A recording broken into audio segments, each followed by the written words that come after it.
Musuban. Toko. Ha? Assalamualaikum warahmatullahi wabarakatuh. Harka fuunee kan jirtu. Kabajamtoota fi daawwattoota chaanaalii keenya nagaa keessanii jira jirtu jecha itti deebinee jirra. Warra lama taanee hataa jedhaa jirra. Geessu dureen keenyas kunoo garaa lafaan ga'anii ta'aa jiru. Qacci godhaa jirra. Hadha maal waliin ilaala seetan. Ani amala durbaa keessa yookaan dubartii keessa waan jibbu tokkoon waan himuu qaba. Isiin ammoo amala dhiiraa keessaa waan jibbitu nutti himti jechuudha. Haga xumuraatti waliin tura. Laayik sheer gochuuf hin dagatinaa. Salaamu alaikum jedhini. Salaamu alaikum warahmatullahi wabarakatuh. Jirra jirtu hordoftoota keenya nagaa keessanii. Nagaadhaan alhamdulillah nu nagaadha. Kun hadhaa Abu Khalidin sinii fidee dhufeera. Takabbareessaw. Mana lolanu kanaafi amma bijitaan birraan bariyee biziidha birraa manatti nagatanii kunoo shaa jedhaaru Abu Khalidin. Alhamdulillah tattaafachuu wayyaa. Akkasii nagaa jiraatu. Dhimma dhufnee mira. Kanaan hordoftoota keenya aan fakkeenyaa fi dhiirarraa waan jibbu satti nan himaa. Innillee dubartiirraa waan jibbu natti himaa. Ana qofa utuu hin ta'in siinittis illee akkuma kana qooddannaa jechuudha. Waan dhiirri tokko kana malee dhiirri namaa hin taane tokko irraa dubartiillee akkasumas ishii tokko fa'aa irratti naasofna. Amala dhiiraa keessaa waa lama sadii maal jibbita? Gaggabaa fi maal jibbita? Dhiira irraa maal jibbita? Anumarraa ka'e fakkeenyaaf wanti jibbitu maali? Wanta jibbu dhiirarraa osoon sobiin waama baay'ee dhiirarraa jibbitu. Dhiira akkasii yookaan ammoo dhiira akkamii jaallata? Dhiira akkamii jibbita? Amala dhiiraa keessaa amala akkamii jibbita? Amala dhiira keessaa kanan jibbu dhiirarraa tokkoffaa dhiirri xuuxxu, dhiirri dhugdu kun mustaahil hin jaallatamtu eessattuu. Iddoo jaalatamtu qabdi gaana uffatee jedhi malee. Ani hin jaalladhu. Dhiirarraa tokkoffaa kanan jibbaa. Dhiira xuuxxu hin jaalladhu. Lammaffaa immoo dhiira bozonooftu jechuudha. Dhiira bultii yaanne dhiira deebitee immoo isa bultii qabu illee sammuusaa bacancartu. Garantaanitti harkiftu hin jaalladhu jechuudha.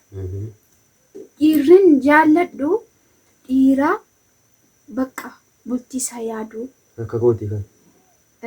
Dhiira bakka yaanu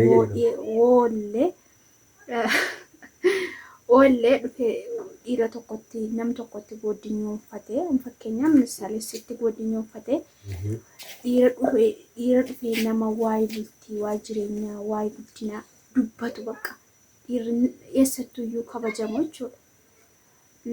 Ana biratti illee akkuma kanaa jechuudha. An dhiira akkasii baay'een jaalladha. Lammaffaadha jechuudha kun. Egaa Bravo. Halluu qaba. Halluu taanaan maal bituu? Biraa immoo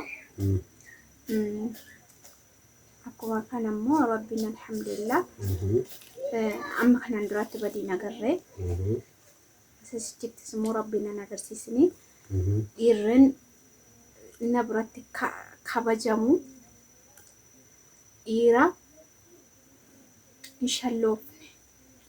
shalloomuu jechuun dhiira dubartiirra hin angalaanxaxamne jechuudha. Dubartii mana keessaa qabu wayimmoo jaallatee qabu darbee dubartii waliin maku dhiira akkana hin jaalladhu. Arguus immoo hin fedhu jafan kootiin dhiira dubartii lakkooftu arguus hin fedhu hin jaalladhus. Kana jechuudha. Waa sadii dhiira irratti amala dhiira irratti kana sadan nan jibba. Maaliif dhiirri dubartii lakkooftee dubartiirra wantinaa taatu dubartii qiqqeeyyirtu bultii illee godhattee taa'uu hin dandeessu. Tokkoffaa dubartiillee hin miiti. Onnee dubartiillee hin cabsiti. Bakka eessattuu kabajaan qabdu jechuudha. Kan afaanii bichaadha. Akkasiin isinii jira hordoftoota keenya. Angara kan kootiin kana hin jaalladhu. Dhiira bakka dubartii akka bartu, dubartii kabajju, dubartiidhaaf boota guddaa qabdu. Yoo warra qabaatellee warra isaatiif boota guddaa qabu. Dhiira akkasii baay'ee tokko nan kabaja, nan jaalladha. Abbaa manaa kootiillee dhiyaachuu isaa nan jaalladha. Isinii jira. Akkuma dhiira dubartii qeqeyyartuu, dubartii daneessitu hin jaalladhu. Arguus hin jaalladhu. Abbaa manaa kootii jaarsa kan koottis dhiyaachuu isaa hin jaalladhu. Ni yaayuutuu na danda'ame. Karaa miidhagaa kutuu sirraa kutuu nan barbaada. Galaniiru. Bareedduudha. Dhugaadha. Angara kamii sitti dhiyaachuu isaa hin barbaadu dhiirri akkasii. Maaliif yoonaan jettee utuma nam kun nagaadha bareedduudha jettee itti hidhattee wajjin deemtee wajjin taphattee yeroo kan kee nam kanaa wajjin dabarsitu atillee booda akkuma isa ta'uu yaalta. Nam tokko walirraa waa barata miti. Gaariis yoo ta'e ajaas yoo ta'e walumarraa baratamaa jechuudha. Kanaaf rabbiin nu haa eegu inshaallah. Sina eegu jechuudha. Godinyaa badaarraa rabbiin si haa fageessu inshaallah si fageessus. Si fageessu ka? Ana qofa maa ka'e? Ane godinyaa badaan qabu aslan godinyaa garan taanitti na harkiftu wayii immoo karaa tinfeenetti na harkiftu hin qabu. Garuu immoo kan sichitti immoo rabbiin na haa eegu. Aamin si haa eegu wallahi. Anis kuma akkasiin jibba. Qofaadhaatti dubartii sobdu hin jaalladhu. Dubartii sobdu baay'ee tokko hin jibba. Yookaan dubartii gowwoomsaadhaaf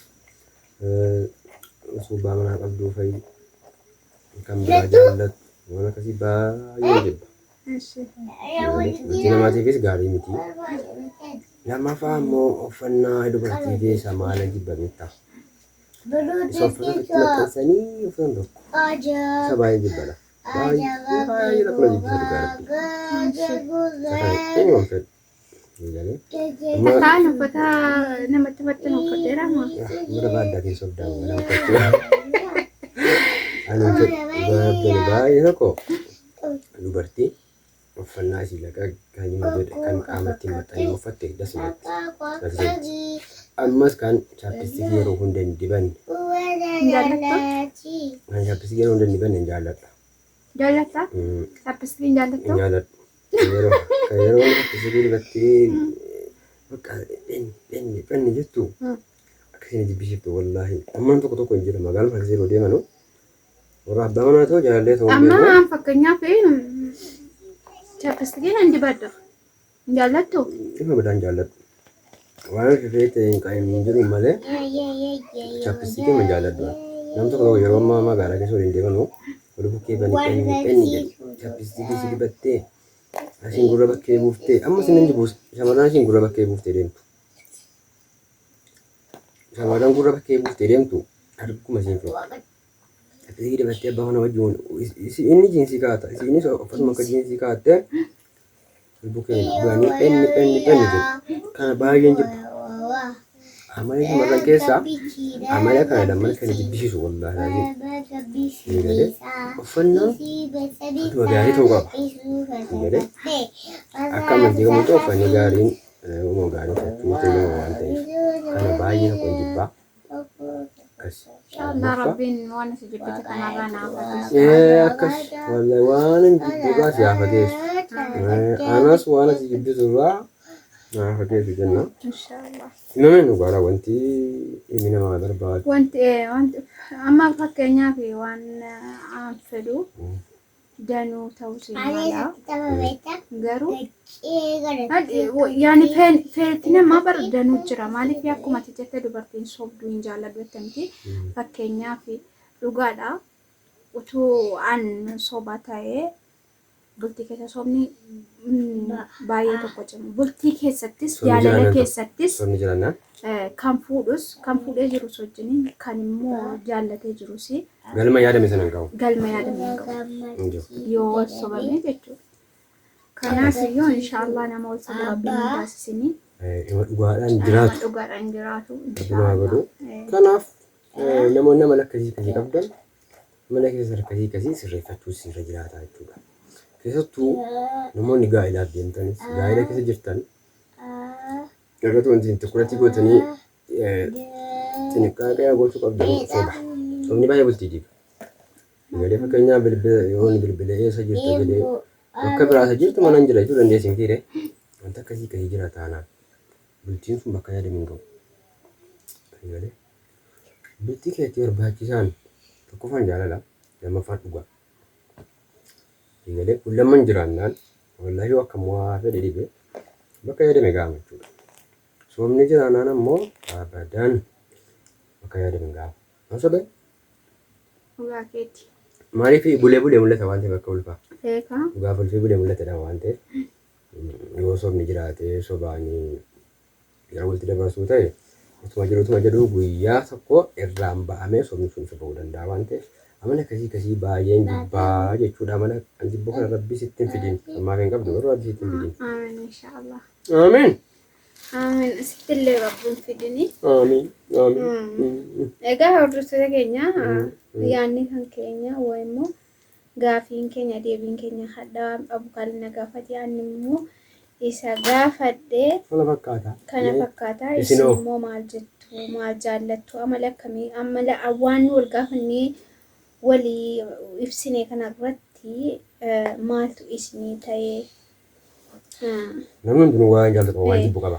Waan jaallattan waan jibbitan koomentii jalatti barreessaa isiniin jala. Yaada kan keessan immoo nu qoodaa nu yaada keenya isiniif qoonneerra inshaallah viidiyoo biraatiin illee inshaallah walitti deebina. Hamma sadii guutuu kaarraa furgutuu kaarraa inshaallah. Kanaaf soomni nu gidduutti hin barbaachisu maaliif al tokko dhugaa dubbachuu fi ati durriin sobduu garuu immoo amma xiqqoo itti makuu jammara harta. Yoo kanaaf iyyuu maalirratti itti makuu jammaree kanas immoo inshaallah yeroo biraa viidiyoo kan biraatiin yoo qabannee dhufne maalirraan dogongoraa kanan jedhu immoo isiniifan ibsa. Yoo amma himata dhaabbatu Iriyaan badaa nama balleessaa kan jedhan jira miti kan sobutti yoo hidhatanii nima baratama. Oduu sobaati.